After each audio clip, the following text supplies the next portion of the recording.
to Beyond the Realms, and today I'm going to be reviewing the Criterion Collection release of Rosemary's Baby. I just recently picked this up during Barnes & Noble's half-off sale, and you know, I'm not exactly sure I've ever seen this film. I mean, I know this isn't one that you would, forget, but if I did watch this, it was years ago when I was a kid.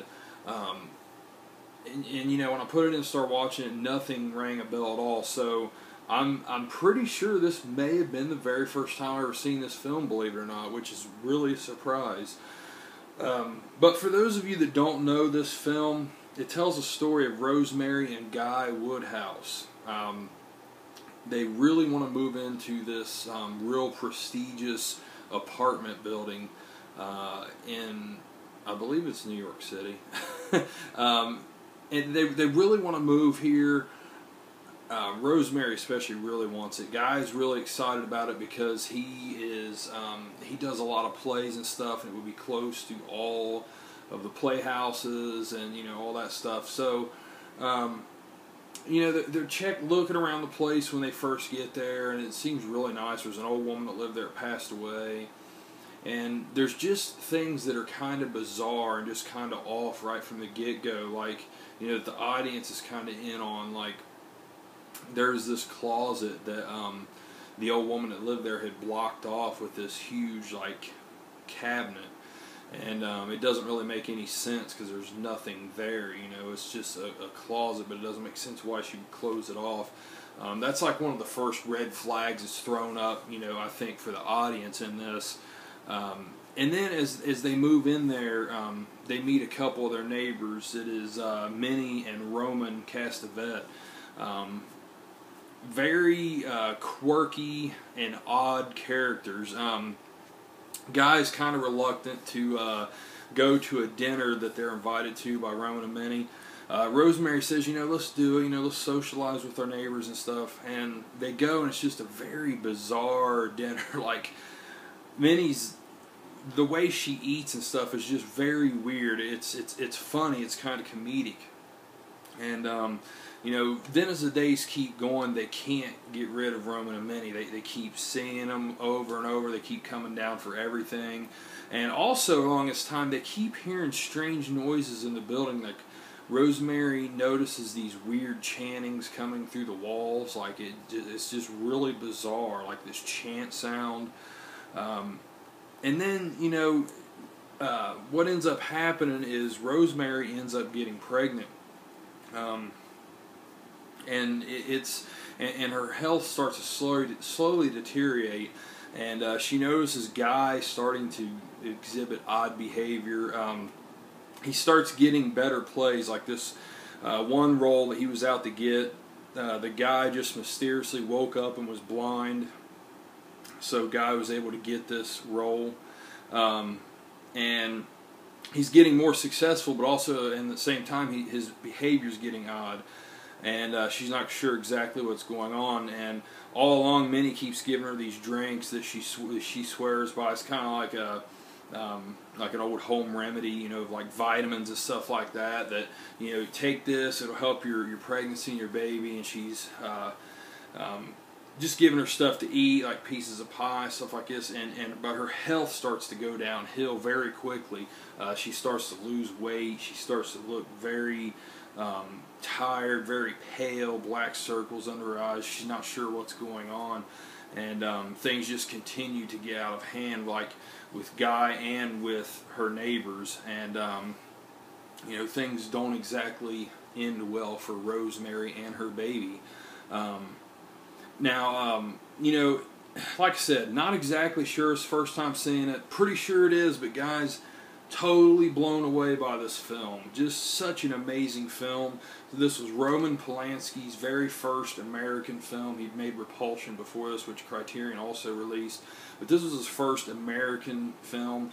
And, I can see why this film is held in such high regard and so praised as one of the greatest horror films. Because, in my opinion, it kind of like you could do a triple feature of like The Exorcist, The Shining, and this like all together. They're like elegant, grand scale horror films that just that films just aren't made like this today, and it's a real shame because this is just such an amazing film. You know, there's no gore, no violence in this film, but it's still scary, and you know, it's definitely a slow burn film. It takes time to build, but damn, you know, when I watch stuff like this, it really makes me realize how much I miss stuff like that. I mean, don't get me wrong, I love the gore, stuff like Day of the Dead, and I love, you know, the real visceral stuff, but, you know, when you go and watch something like this that just totally blows your mind and it doesn't have any of that stuff, it makes you realize how much it's really missed in today's cinema. Like,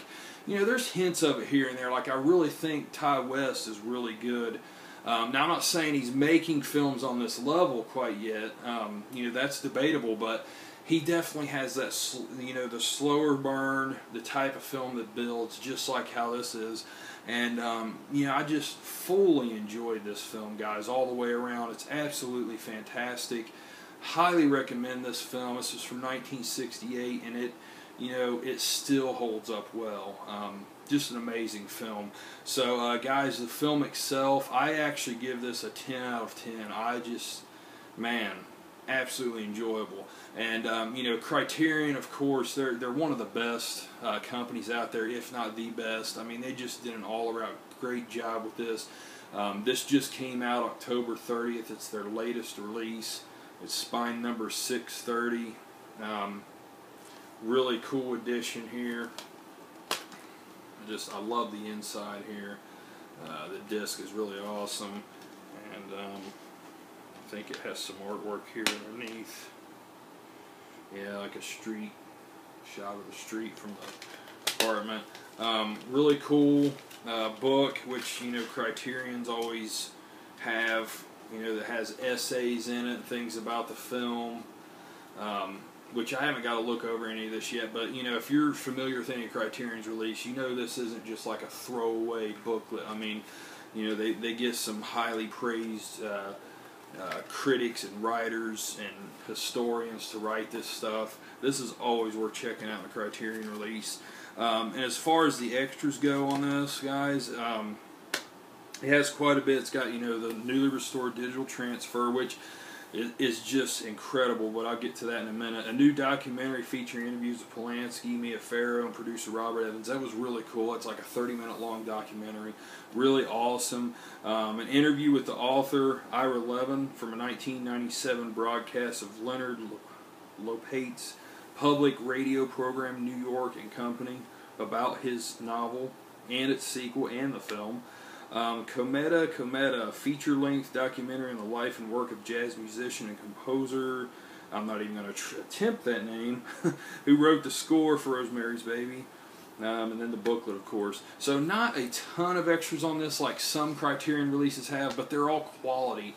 You know, I did watch that first documentary that I talked about. I did not watch the one on the composer or the interview with Ira Levin yet, but I will certainly check them out. But, you know, extras pretty good on this, guys. Now, as far as the transfer is on this, it's absolutely fantastic. Now, some people may not think so. I mean, if you're going to go into this expecting it to be like crystal clear, seeing every little pore, every little, you know, stray hair sticking off of a face or something, you might be a little disappointed. But I think it's how you look at a film like this. They took this film, you know, like I've heard about the other transfers, how they looked bad. The film was shown as age. It had a lot of dirt in the transfer and stuff like that. Like even the last DVD release.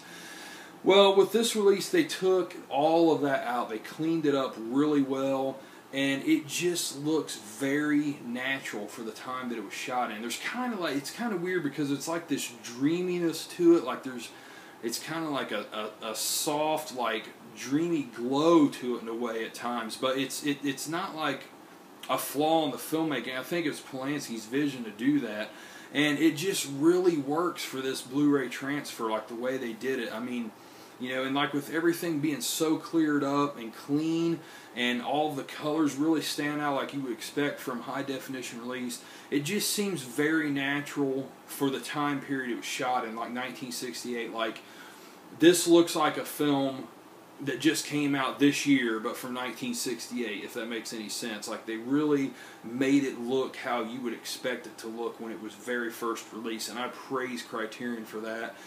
Just a fantastic Blu-ray edition. Guys, this is well worth picking up.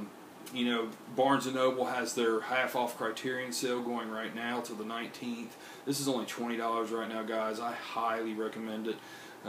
If you're a fan of this film, it's, you know, even though I haven't seen the DVD version, I'll already tell you, I know it's definitely worth the upgrade. And if this isn't your collection, this is a must-own, I believe. And I'm so glad Criterion picked it up and did this fine release. So yeah, guys, that's Rosemary's Baby. I hope you all are doing well and enjoyed this review. Have a good one, guys. Later.